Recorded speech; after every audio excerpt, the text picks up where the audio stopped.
Hello and welcome to Drive-In Double Feature Podcast. I'm Nathan. I'm Ryan. And this is the podcast where we talk about 2 movies a week every Tuesday and Thursday. But before we get into today's episode, I want to talk to you about our Patreon. If you head over to patreon.com/Drive-In Double Feature Podcast, you got fun games, fun conversations, all for $5 a month. But no main show content is locked behind the Patreon. But Ryan, we are back at it again with Sawzilla. And it's crazy to say that Sawzilla is already ending. We are on our final Saw movie until they make a new one, which is happening. But we are talking about Saw Is it? 10. Supposedly, Blumhouse is supposedly working on it, and it is a. I can't tell. I seem to see conflicting reports of it being a reboot or it's a soft reboot of some sort. So I don't know.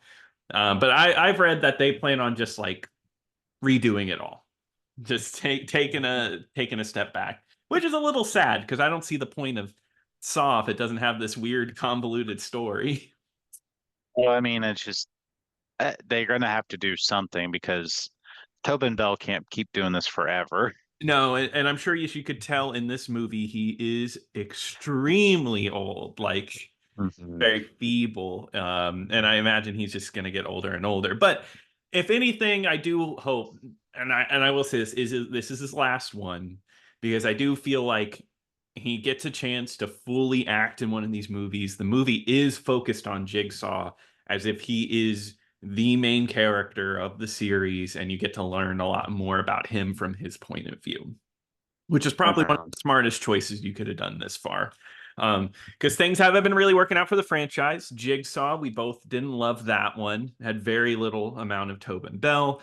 Saw 3D was a pretty poor ending to Saw, and then Spiral was them trying to reboot the franchise in some weird way, or just doing a spinoff, and that was pretty much a failure. So this, It really feels like they were trying to reinvent the wheel and try to yeah, like, oh, well, we don't need Jigsaw. We don't need any of that stuff. As long people are here just for the traps. And it's like, yeah, but you really lose a lot when you lose Tobin Bell. exactly. He is the soul of this series because, as we've learned, even when you get decent actors in these movies, they don't really do a good job. It's Tobin Bell that really sells the material. And so I think one of the smartest things they did was they got back Kevin Gruder, who was a longtime editor of these movies. Um, I will say he directed the worst Saw 3D, but he also directed one of the best Saws and many people's favorite, Saw 6. So there's a half and half chance that this is going to work out. Um, Mhm. and this one came out in 2023. And I remember it just being a big deal. It was like cool to get another numbered Saw in finally. I first for me, I felt like there was a lot of hype for it, and then it came out, and a lot of people saw it. It actually did pretty well. It cost 13 million, and it made 125 million. So that shows you people still wanted to see Saw. And did you see this one? I don't think you did, right? No, no, No. no, like I said, after five, I was blind. Yeah. All right, cool. So this is an exciting one to watch because I've actually been wanting to rewatch this one. I haven't seen this one since the theater, and I enjoyed it when I saw it in the theater. But yeah, so this movie starts out really interesting because it's not your typical Saw intro. We have Tobin Bell back, and then it does take place in the past because obviously Jigsaw is dead in the modern timeline. I forget officially where it takes place, but it's somewhere pretty early in these movies where he had started Jigsaw. He was making traps, but I don't think the whole him getting beat up by It it I- I think it wasn't it before the first one. The only reason why I say that is Mhm. because he's drawing a diagram for the bear trap one. The remember like he's like on his little like So pad of paper, like he's like, oh, like I'm like drawing like a little blueprint. It looks like he's doing it for the bear trap one. so I noticed that one, but to me it actually looked like the one which movie was it where like it was like the gears and like like the person's head gets like snapped, like You remember there was one where it was a black dude and he was like, Three.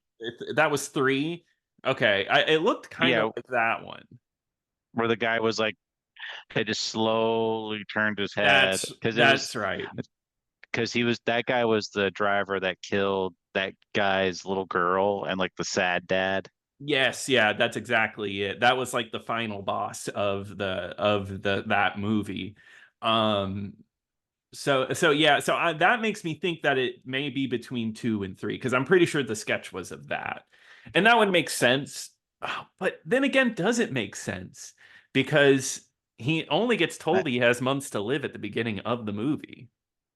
I mean, it looks like he has very little time left, so that I guess that would make sense of why I'm gonna accept that between two and three because he's still Mhm. very much alive in two, and Yes. then Yeah. three is the one where he dies. Yeah. So you think, I guess maybe like the third one would be like he's pretty desperate. So maybe you're right. Maybe that's when he's drawing the little like head spinner Yeah. that's gonna be that's he's planning out the third for Saw 3. Yeah. But anyway, But it technically it's also Saw 4 too, because that happens at the same time. which is crazy to me. Yeah, you can 100% say that. And I'm sure I want to see an edit of these movies like people do with Star Wars where they do like, "Oh, this is the timeline order edit." So like there's parts That of would all be these an movies all around. that would be the biggest headache I could possibly think of. Yeah, and the thing if they were all good, maybe it'd be worth it, but then you got to sit through some stinkers that you got to squeeze in there. So I don't think so. Because Um then you'd have to figure out where like eight goes into, because eight, half of that is a flashback, and like Well, technically, wouldn't that be the first movie, right? Because that's supposed to be like his first. Yeah, that's his first one. Oh my yeah. god! And so that means you got to watch this whole edit, watching the eighth one first. Yeah, no, no thank And but then you got to watch like somewhere in the future after he's dead, like they're finding all the dead bodies from eight because it's supposed to be them recreating his first Yeah, trap. never mind. This sounds horrible. It sounds awful. But there is no timeline shenanigans in this one. This is like the most like it feels like a real movie in a way where we're following like a timeline correctly. Hmm. We're not jumping around. It starts off like a drama, even where Jigsaw is just really sick. He's going to support groups and he really can't get any help. Doesn't really seem like health insurance is helping him, as we know from the sixth movie. And also, like the doctor's pretty much saying, you need to enjoy your last days. You need to enjoy until you die, and he gets really upset about that. Um, so I think so. This movie actually played really well to non-Saw fans, from what I saw. And I think it's for that. I think the emotional basis of this movie really helps it stay strong. I mean, there's some definite Oh, callbacks of to course. like Yeah. the previous ones, because you got Amanda. Because I mean, if you were a non-Saw fan, you'd just be like, "Who the hell is that? Like, why are they helping?" Or like, or when you see Hoffman, it's just like, "Huh? Like, why is that policeman helping him?" Or what? Just Yeah, yeah. but You do have to but be a fan to get it all. but I could easily see somebody like if they have never watched a Saw movie before, because I mean, they all understand that, like you said, the emotion of like they've been wronged and like they're in like this Mhm. desperate hour, and then they're just like, oh no, just you want to murder all these people, and it's just like, yeah, I get that. I want to do that too. Like, Yeah, because they make these people like that's the thing is they had to find a way to make Jigsaw not the most evil person in the room because no matter what you say he has his rules and he's like, oh, I don't actually kill people, I want them to have the will oh, to they live. they say that a lot in this movie. Oh, they're heavy on like I don't kill anybody. Uh but they had to find a way to make a person like that like not the main villain because Jigsaw is you're following a villain, but also in a way you're kind of rooting for him too because the person he goes against is literally the most evil person you could think of. Well, so I mean, like in all the other movies, I mean, there's some definitely morally gray characters. There's Oh yeah. some that like they may or may not deserve like the stuff they've been put through, Hmm. and um they get to the point, like you're because you gotta have to root for these people a little bit, when they're Hmm. otherwise, these traps are just going to be like torturous. But Um, but yeah, like you said, they had to go for somebody that was the most like comedically like evil person they could think of, like Yes. somebody that just would literally uh, like scam cancer patients. Yeah, it's so horrible, the thought of this. So yeah, John Kramer, he sees somebody that he went to support group with who was sick from cancer, and then oh, he's doing better. And then the dude's like, here, go to this website. And he's like, I got a link for you. And he goes to this website where it's ran by this it's like this older man who has this secret cure to cancer, but you can only go to a different country and it's kind of illegal. Well, he had to go into hiding, so his daughter is taken over. But come to find out, the daughter is actually just scamming cancer patients. But you don't know that. I mean, you know that because you know where it's going with the Saw movies. But like I said, the first 30 minutes of this movie, there is one trap and it's just a fantasy sequence. It's not even a real trap. I think it's just Which there. is probably the most that's the one on the poster, like the one that everyone always sees. Exactly. Yeah. I think it's just there to be like, hey, this is a Saw movie. There's traps, but you got to stick with it for a little bit. Um, because yeah, that he sees somebody stealing something in a hospital, and he kind of imagines in his head how he would do it. And it's like he's got his finger strapped, so it's kind of like Spiral, and he has to break all of his own fingers, otherwise his eyeballs get suctioned out by a vacuum, which is so it's I ludicrous. never Go ahead. I never understand why these people don't just like go really fast with it. They always go like when he turns it down, it's just like it just Yeah. for each finger, and it takes forever. And I'm Yeah. like, if I'm in that situation, I'm like, I would probably break one finger, just be like, oh, and I was just like, all right, just rip it off like a band-aid, and like just crank that dial as fast as I could, and just It, break all my fingers at once. Yeah, I thought the same exact thing. I was watching, I was like, dude, just crank the tile.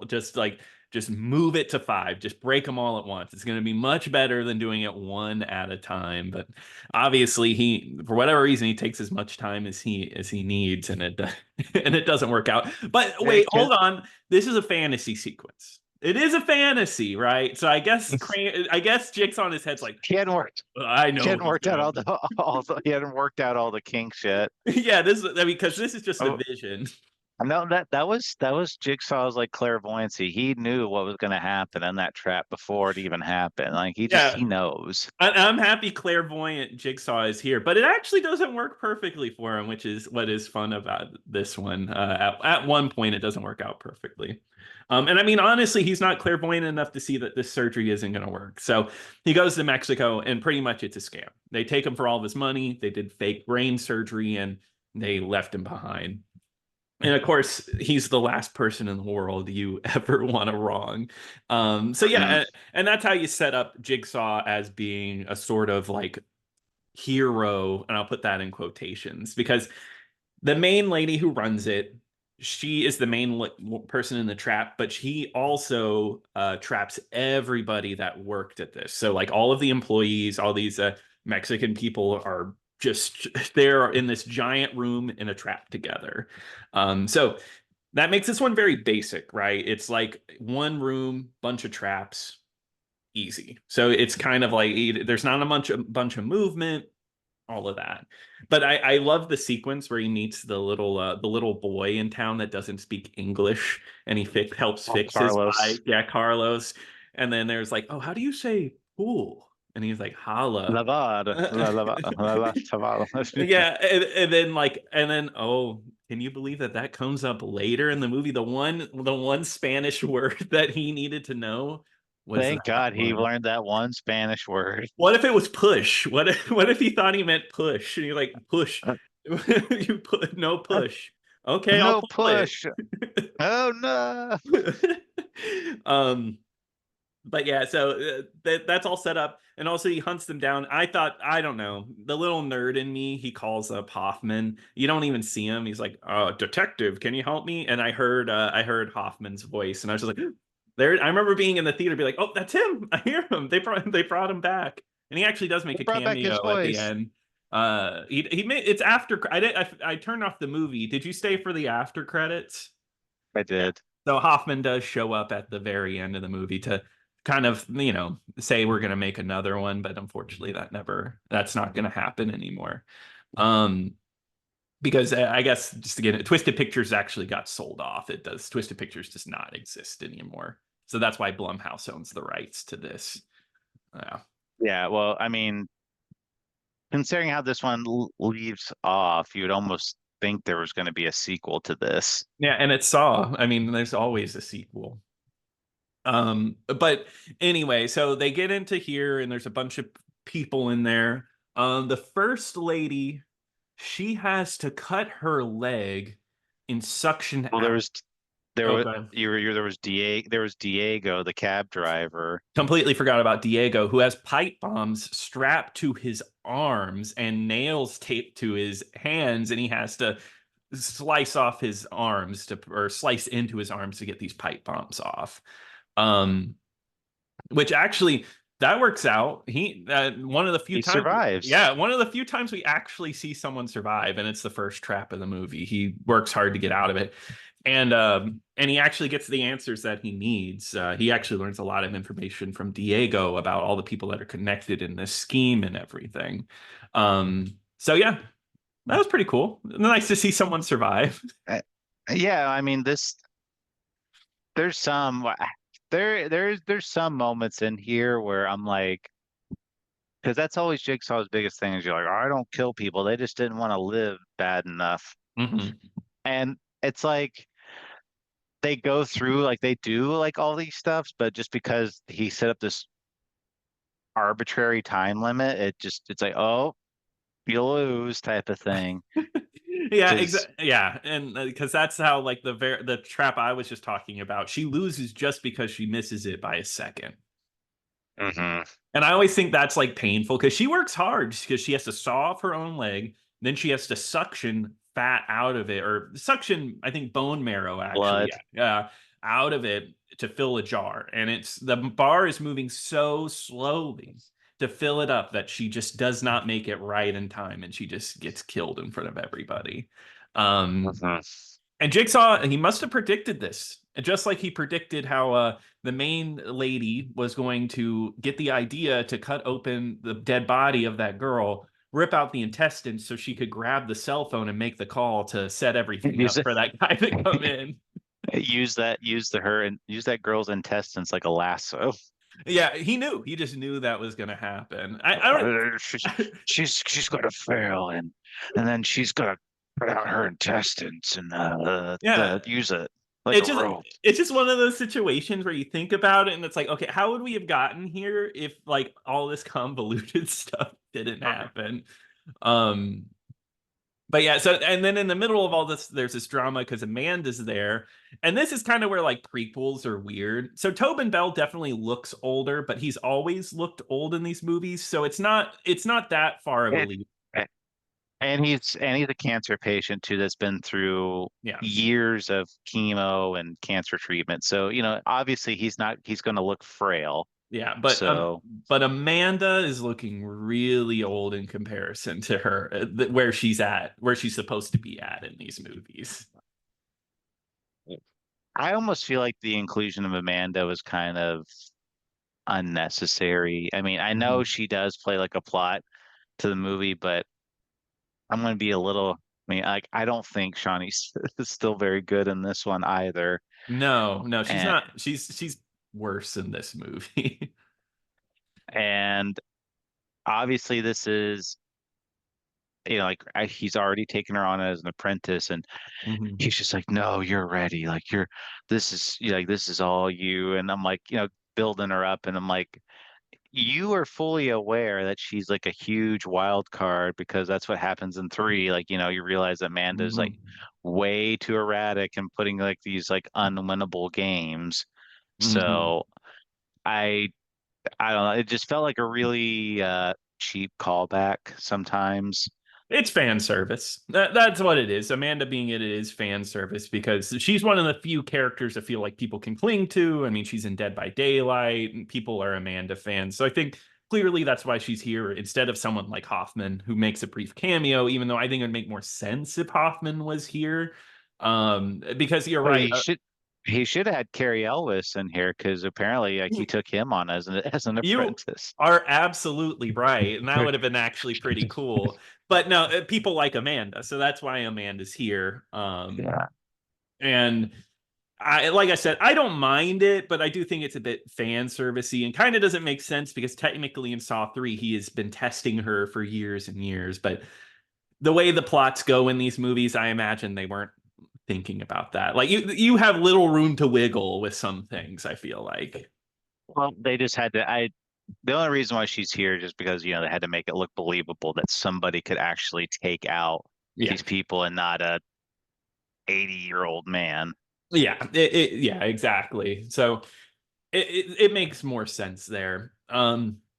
But yeah, she's sympathetic to the drug addict who's a part of this and kind of make sure that she gets skipped over, wants her to win because she sees herself in her.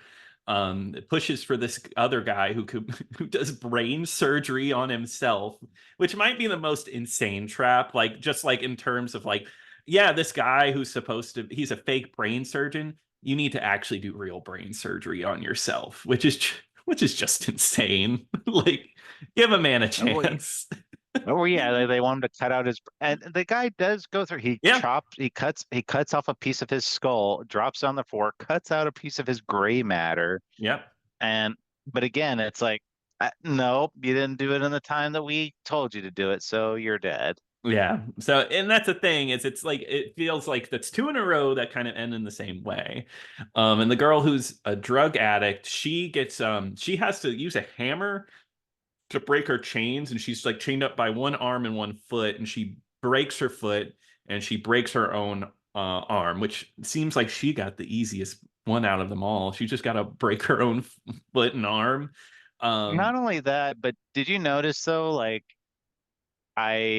so she's being suspended one by her arm and one by mhm. her foot, and Yeah. it's opposite one, so it's like her left, I think it's her left hand and then like her right Mhm. foot. And her left hand is the one that's suspending her in the air. Mhm. And if you notice, when she has the hammer, she's about to hit her hand first, but Uh-huh. then like the evil lady, the doctor was just like, no, start with your foot first and then your hand. And I'm thinking, well, if she had just broken her hand, that was the only thing that was suspending her in the air. Yeah. Could Yeah, couldn't you're that have, right. like, couldn't she have just broken her hand and then just fallen and she would have been fine? Yeah, because it's the heat thing that's in the air that's hurting her. Yeah, why just break? Yeah, you're absolutely right. Why just break your not just break your arm? Huh.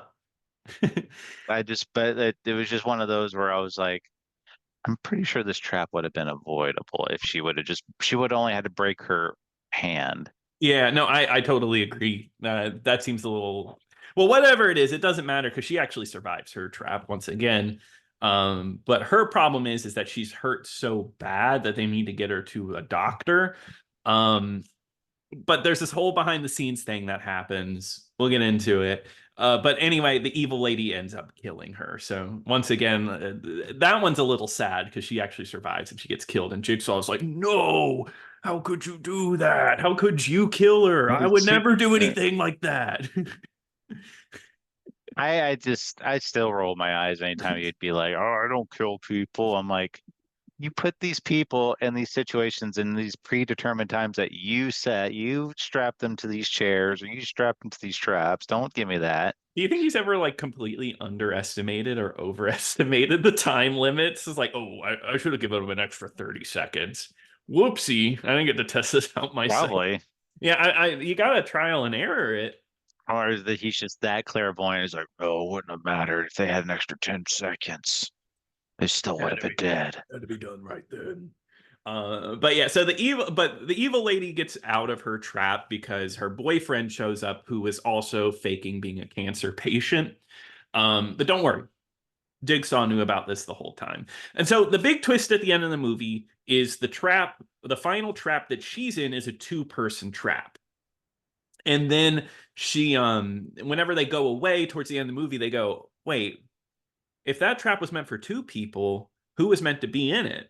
And that's kind of like the big realization. So I remember being in the theater and thinking that instantly. As soon as like they put two people in the trap, I was like, oh, okay, so there's two slots in this one trap. Okay, so the boyfriend was meant to be in here, right? Or like, sorry, Amanda is supposed to be in here. I kind of like connected the pieces a little, maybe a little too early to that.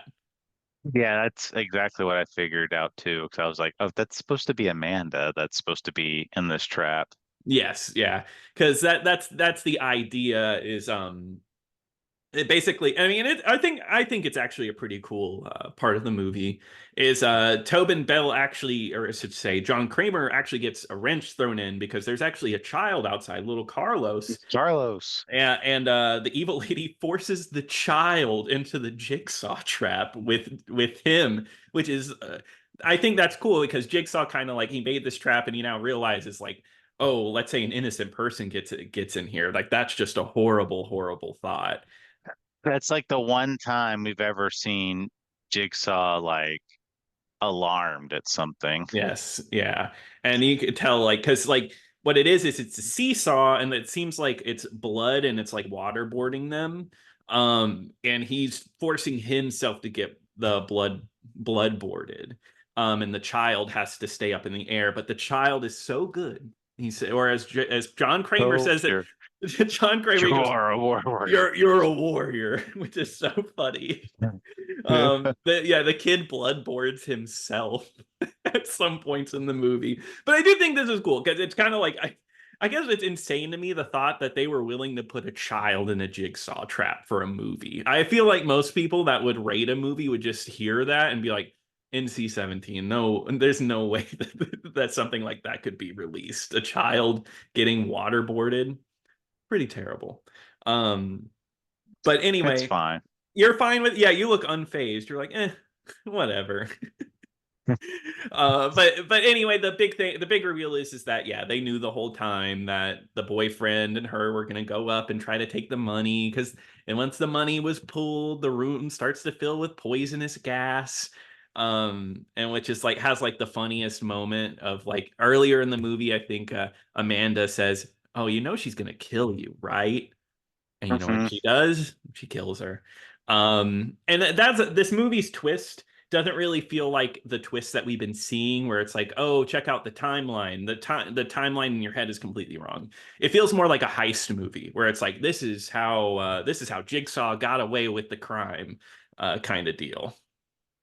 It's like he knew. It just goes back to Jigsaw before. Like he already knew how this whole thing was just going to play out, and Hmm. it's just playing out exactly how he imagined it. Yeah, yeah. They would take the money. And They would be stuck in poison room. yeah, they knew. He knew exactly. Like he did his research. He knew every single person in that room, what they were going to do, what they were going to have, Uh-huh. and he knew they were going to get out of the trap. He was going to get put into the trap, and they were going to be, and they Hmm. were somehow going to get stuck in that office. Which is so funny. But it works out, and they get to this movie's ending is so funny to me that they walk off into the sunset. Jigsaw, Amanda, and Carlos walk out the door, and it's really bright, and it's just like, yep, this was Saw 10. They're walking off into the sunset. Isn't it? Isn't this just a beautiful ending for a very violent movie?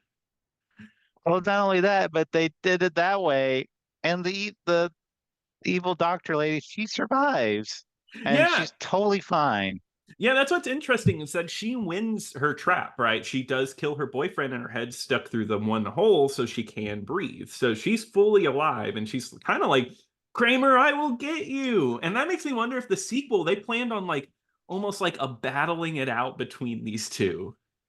That's what I thought it would happen. Because I mean, as soon as this was over, I Googled like, Hmm. well, what's going on here? And I guess, reading, Saw 11 was scrapped due Yeah. to uh, production concerns and whatever. And Hmm. uh, but that's what I think it was going to be, kind of like a battle of the wits type of thing. And I mean, I would have just been satisfied though if they would have just killed her like right then and there. But they were clearly building her up to be like this big bad evil lady that I think they were kind of just banking on us, like, oh yeah, like we could stretch this out to the next movie. Yeah, I think they were trying to make like a new giant movie arc. And I don't know if that was the right choice or if that continued to be the right choice because obviously Tobin Bell is getting really old. And once you start trying to build like giant story arcs, and maybe you're gambling too much. I feel like Saw X or Saw 10 feels like a good final point. It could have, instead of the final chapter, this could have been the final chapter. Tobin Bell almost gets his swan song, his own Saw movie to himself. He gets to have a really good, fun performance, and you call it a day there. I will say, I enjoyed this one. I Oh thought yeah. it was, I, it is such a breath of fresh air Hmm. to just kind of go back to basics almost, where it's just Tobin Bell and it's just doing traps. Hmm. We don't have to worry about some random like copycat. I mean, because I really just overall like 8 and 9 were just not great. 7 was awful. Yes. So Yeah.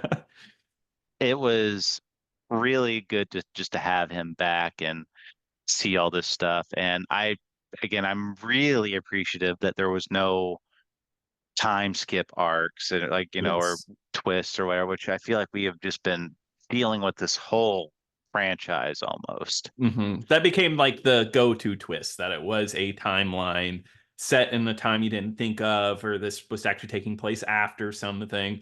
Yeah, it just kind of is a back to Saw 1, even like Saw 2, where it's about it's less. Well, actually, Saw 2 is a time one, but that one's It cool. is. But that one's cool. That one works. But yeah, we're back to Saw 1 then, where it's more of like a big twist reveal of how all the pieces connect together. Maybe not as good as Saw 1 did it, but still really solid stuff. And yeah, I totally agree. I like this when I saw it in the theater, and I like it more now that I've watched them all in a row. I think this is a very good movie, probably one of the best the series has ever done.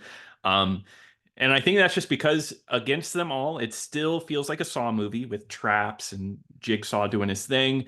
But it also feels like it feels a little more heartfelt than you would expect of like you actually caring about his character. You like seeing like his arc and like it really gives you kind of like Saw 6, why Saw 6 works so well.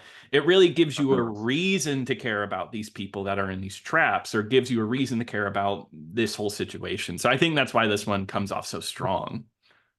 One last thing I want to say, I thought they were going to tie this movie back to 6 because, Mm. if you remember in 6, he goes and he's like, there's this radical new treatment that, I'd like to try out. Oh yeah.